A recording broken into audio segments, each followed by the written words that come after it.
Good morning, everyone. We're going to give it a few more minutes till we let some other people join.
Okay, everyone, good morning and welcome to the Intro to Display Interfaces from US Microproducts. Let me start by introducing myself.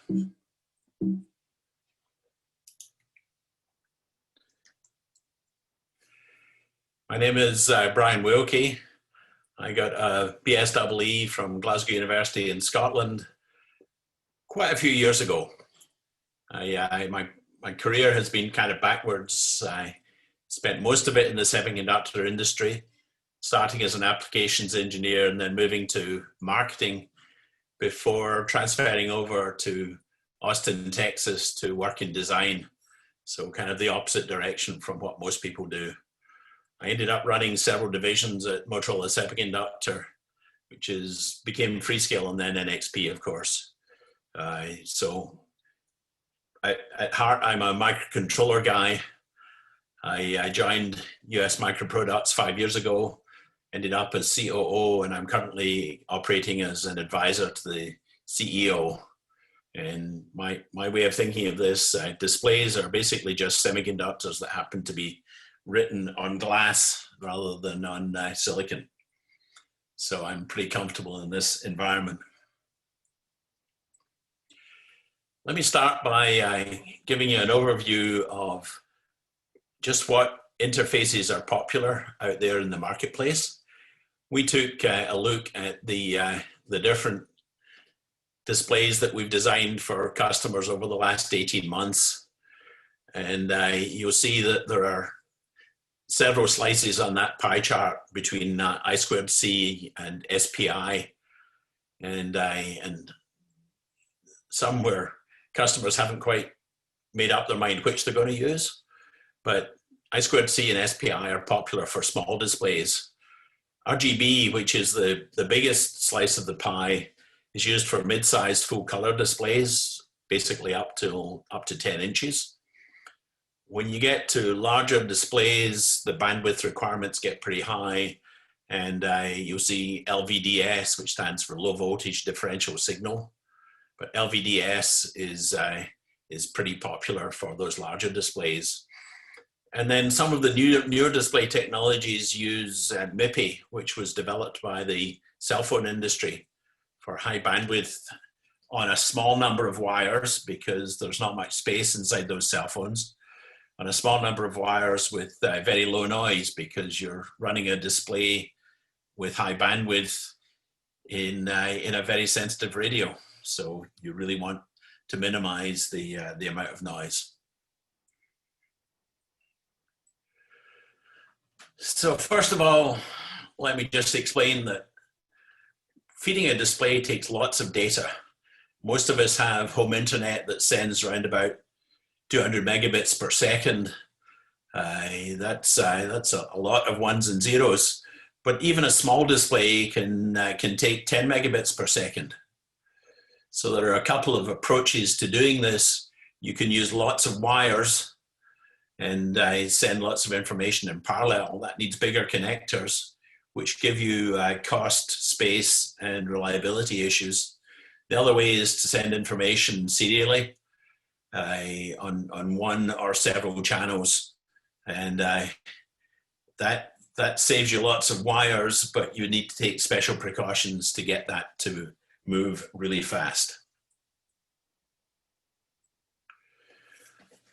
So let's look at a few examples of how we get to those bandwidth numbers.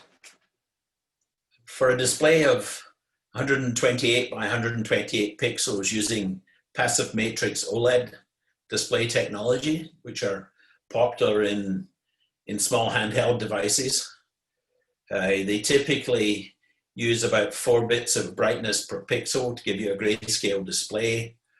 And so sending a full image takes 128 by 128 by 4. So 65,000 bits. In the unlikely event, and on this size of display, it's pretty unusual, but in the unlikely event that you're sending video information to that display, then you typically refresh that at 60 times per second. So the bandwidth requirement gets multiplied by another 60, taking up to 4 megabits per second just for a grayscale display. If you're wanting to display color, then you have 3 colors for every pixel. So the overall bandwidth ends up about 12 megabits per second, which is the maximum bandwidth that SPI can handle.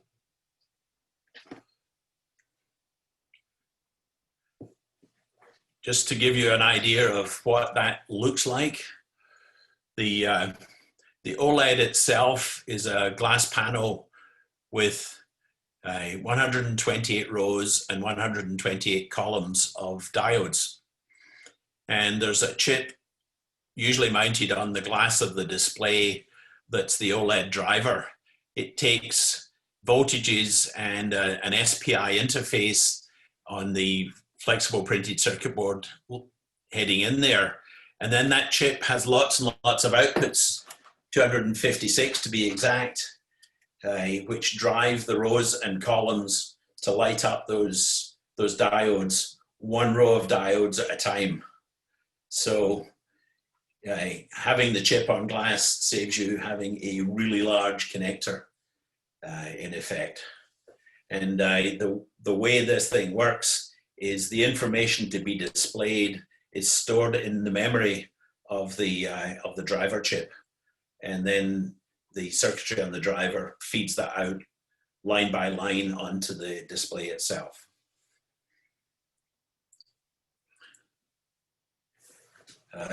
Reason why the number of bits matters is kind of demonstrated on this picture. One bit is just black or white. The 2 bits give you some grayscale, so it smooths out the image a bit. You can actually do 4 bits of color and get some color. And to be honest, I think that PowerPoint has gone and rendered that 4-bit image better in colors than it really deserves to be. But what most of us are used to seeing is 24 bits of colors, or 70 million different combination of colors. And that's what you're used to seeing on your TV and your computer displays. So we are all more comfortable with more bits of color information. So if we were to summarize the I2C and SPI interfaces, the I2C takes 4 pins, SPI goes into and it goes out of, so that's 5 pins with 1 megabit per second or 10 megabits per second in bandwidth. It's typically used, I2C was designed for hooking up small displays and keyboards and mice in the PC environment. And SPI was designed for small displays driven by microcontrollers. And just as an aside there, every 8 bits of information needs 10 clocks. So there's a start and stop bit that adds to the number of transitions on the lines. Okay, let's go to a bigger display. This is a typical 7-inch LCD. It uses an RGB interface. RGB standing for red, green, and blue. three colors of the pixels. So for a display of 800 by 480 pixels, we're using 8 bits of brightness per pixel on those three colors. So the full image takes the 800 by 480 by 24 for each of the color signals. So that gets you up to 9.2 megabits. If you're displaying a moving image, and this is pretty typical in this class of displays, then you multiply by 60 again, and we're up at over 500 megabits per second in bandwidth. So now we're running faster than your typical internet speeds. The RGB interface uses 8 wires per color, 1 for each bit of data, plus some grounds, plus a data clock, and a horizontal and vertical synchronization signal. So the data for each pixel is sent in parallel. Liquid crystal displays are different from the passive matrix OLEDs in that the screen itself has a memory for each pixel's brightness. And what happens is the display is usually fed using a 33 megahertz signal, which is the dot clock or the pixel clock, the rate at which pixels are transmitted. Translating the clock rate into the frame rate is not quite so straightforward as dividing that 33 megahertz by 800 by 480, because there are extra time intervals involved. So each horizontal line takes 800 dot clocks to display to feed in all the information. But there's something called the front porch, where an extra 210 clocks are added before the line is actually displayed. And then there are 46 clocks after the line called the back porch. This is really a hangover from the old cathode ray tube displays where you needed time for the dot on the cathode ray to fly back from the right of the screen back to the left. In modern displays, this allows the circuit time to move data around between its buffers into the correct line on the display. Now, so each horizontal line needs 1056 dot clocks. So you divide that out, you end up at 31 kilohertz for the line rate. But in turn, the 480 horizontal lines have their own front porch and back porch. So each full frame actually takes 525 line periods. So you divide that 31 kilohertz by 525, and you get to 59.5 hertz, which is what we're comfortable with in terms of displaying information, unless you're a really high-end gamer. So the math is a little bit more complicated on these RGB displays. So if we look at that in summary, the number of pins is round about 29 for 8 bits per color, plus the clock, plus the sync signals and grounds. The max bandwidth on that, the clock can go up as high as 50 megahertz. So the bandwidth is about 1.2 gigabits per second. And that can handle displays up to about 10-inch diagonal with that maximum clock rate. So let's go to the next level up in bandwidth. In this example, we're using LVDS, which is low voltage differential signal. So LVDS on a 12.3-inch display. This is one that's used in things like dashboards in vehicles and boats. So it's a letterbox kind of format with 1920 by 720 pixels. When we're using our 8 bits of brightness per pixel and 3 colors, that gives you a full image is 33 gigabits. So you're talking about some fairly substantial amounts of information, moving in images again, changing at 60 times per second.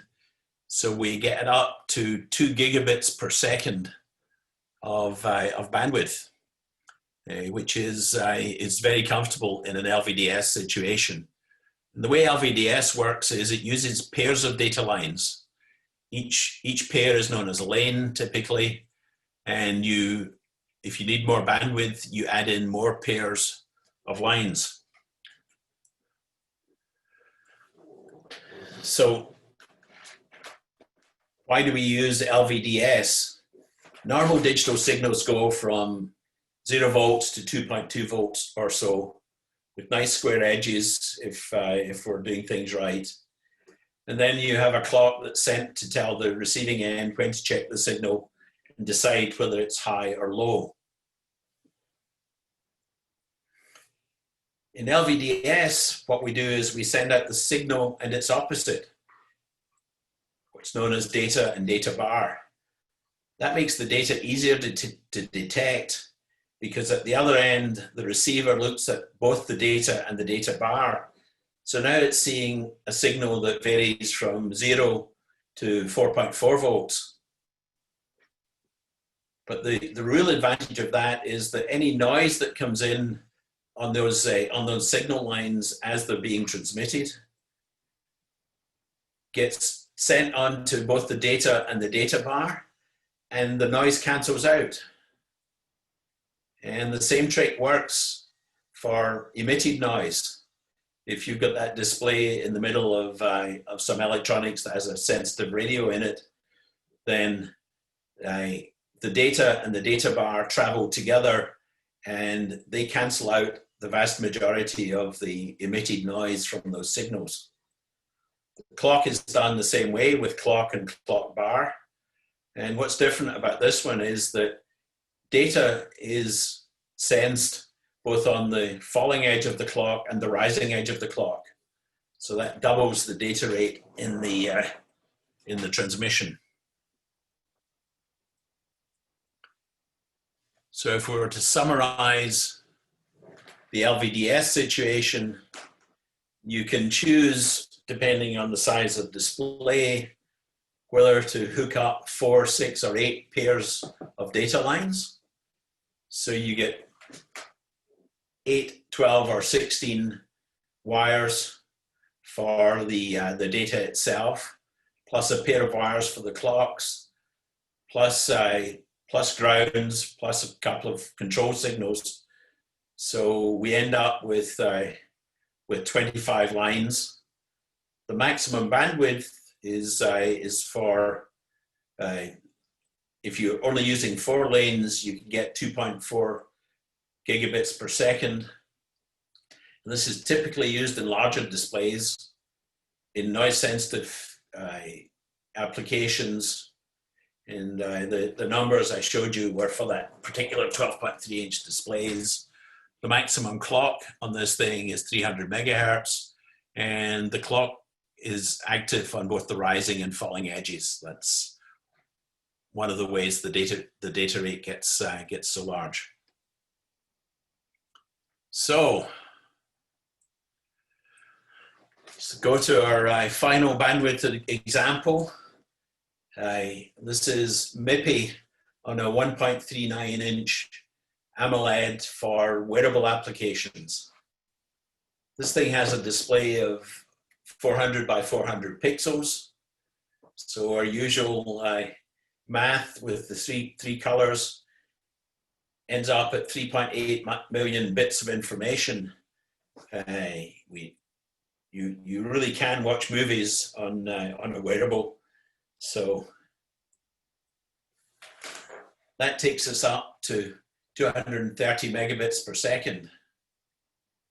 Now this could certainly fit within an RGB interface, but if you're building a wearable, that's way too many wires. In fact, if you're building a cell phone, it's way too many wires. So this display uses the version of MIPI called MIPI DSI for Display System Interface. And that really came from the cell phone industry, where few wires is better just because of space and reliability constraints. Many of the AMOLED display technology displays use that interface, and quite a few LCDs interface with MIPI. Inside of those, inside of that interface, MIPI uses LVDS pairs to minimize noise.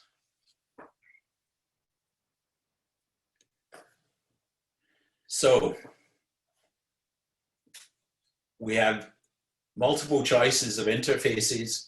It really depends on the environment, the capability of your main processor, and the capability of the display technology, which one you use. But this gives you a nice summary of the bandwidths and the capabilities of the different interfaces. Just for interest, I threw in DisplayPort, which is used by laptop displays and external computer displays. And those things are designed to run up to over 20 gigabits per second, so that you can drive several 4K displays. Kind of out of our immediate interest, but interesting just how high the bandwidth can go on very complex, capable displays.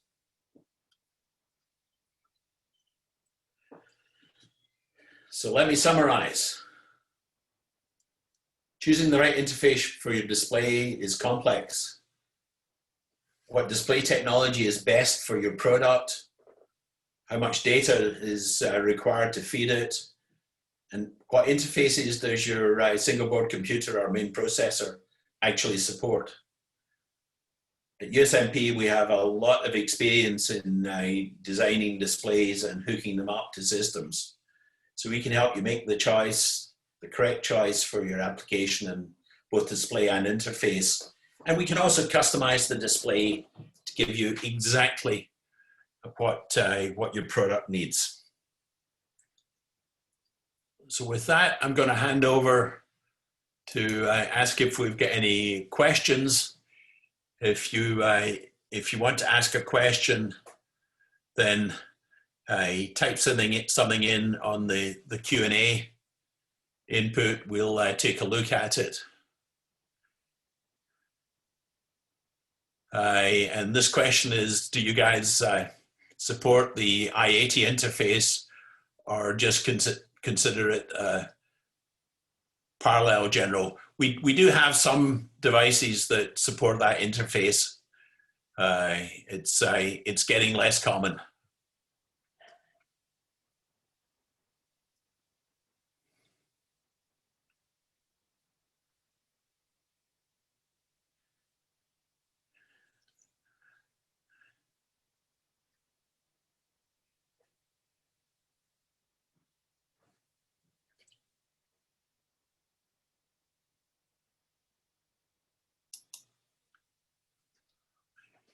Okay, question from Jeremy. Is there a particular interface that's more standard to the display industry?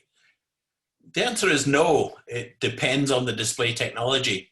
If you go back and look at that pie chart that I showed earlier, pretty evenly split between RGB, which is the most popular one that we see, but LVDS and the I2Cs are also very popular. So it really just depends on what display technology is best for you.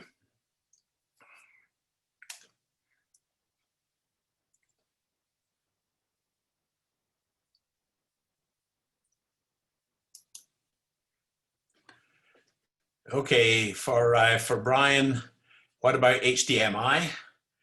HDMI is something that we do. Typically, it's not native to many of the display driver chips, or the driver chips, the timing control chips on displays. So sometimes we actually translate from HDMI to RGB or LVDS, and we can certainly supply that interface on a variety of displays.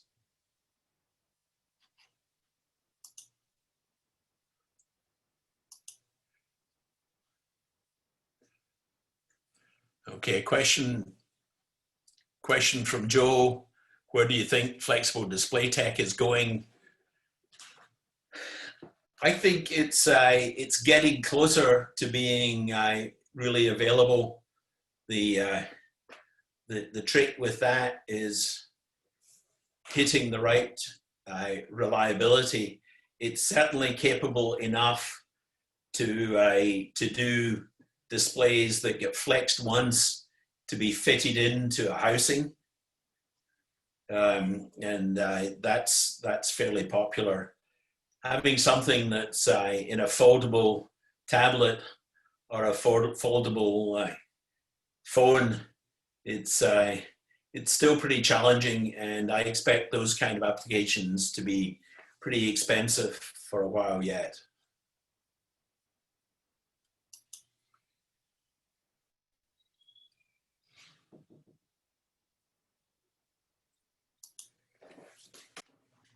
Yogesh wants me to talk a little bit about touchscreen displays. We supply touchscreens on almost any of our displays. The vast majority of our business has touchscreen. That's typically interfaced on I2C, and because the data rates involved are pretty low for touchscreens. And the biggest thing about touchscreens is understanding the kind of environment that they're going to be used in, and designing it correctly for that, and also doing a good job of attaching the touchscreen to the displays. Most of this stuff is done using direct bonding rather than air gaps, just because you get a lot better contrast that way. But we can certainly, why don't you, there'll be a survey after the webinar. Why don't you suggest that we do a specific webinar on touchscreens and the options in that technology?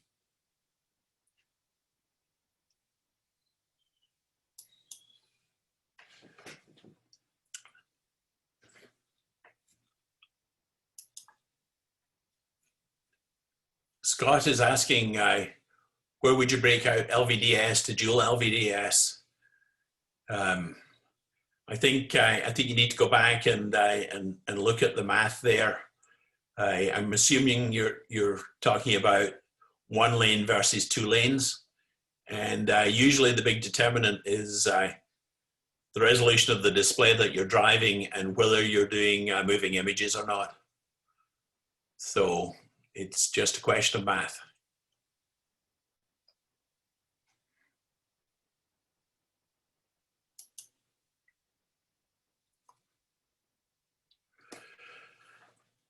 Okay, the next question is on what's the relative power consumption levels for the different interfaces, like LVDS versus MIPI versus RGB. Off the top of my head, I'm not sure that I know how to answer that one. So maybe you could drop me an email, and I'll do the research for you. But my suspicion is that both LVDS and MIPI are lower in power consumption.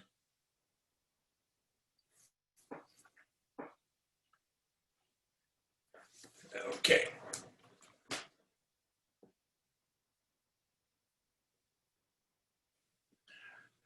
And Tom is asking, does US Micro provide video transport solutions for CSI? Yes, we have done some cameras that are inherent in the display system, so we can take care of that for you.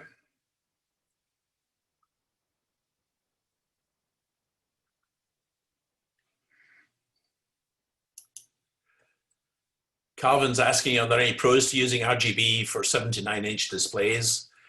And the real answer is RGB is a nice, easy interface to bring up.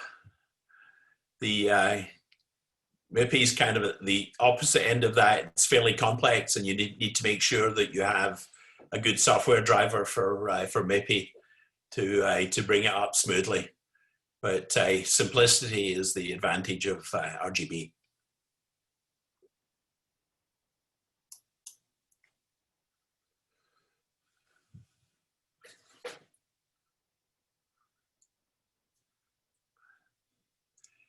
Okay, for Chuck, the question is, how much does the processor or my display controller play a role in display selection? If I have MIPI or RGB interfaces available and you want to run full motion video on a 5 or 7 inch panel, would one interface be preferred over the other? And either of those would work. MIPI is probably preferable if you have the software environment to support that. Then MIPI will give you a smaller connector, and smaller connectors are usually more reliable. So if I had the choice, I would go for MIPI.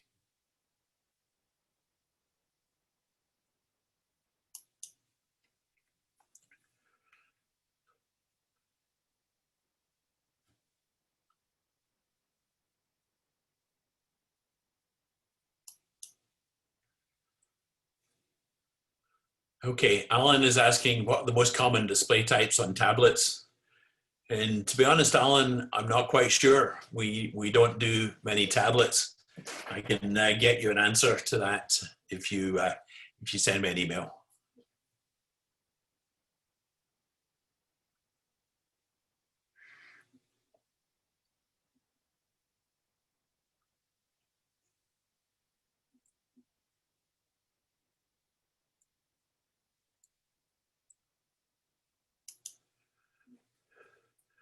Okay, I have one question regarding a library to support NRF-based microcontrollers. I'm not quite sure what an NRF-based microcontroller is. So if you drop me an email, again, I'll get you an answer on that one. The general answer is there are not many microcontrollers that we can't talk to.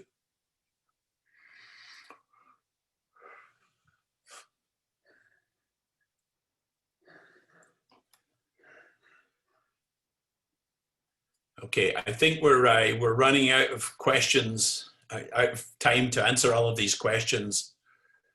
I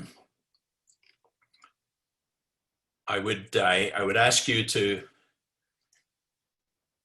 feel free to take a look at the presentation. We'll make that available, and when you're answering the survey that you'll get out, there'll be my email should be available there. Feel free to send me your question by email, and we'll get you some answers. So let me close by saying thank you very much for your time. I hope you enjoyed this and found it useful. There is space on the survey to tell us what other subjects you would like to be dealt with on future webinars. But it's been fun talking to you. Stay safe out there, and keep designing in displays, please. Thanks. Bye.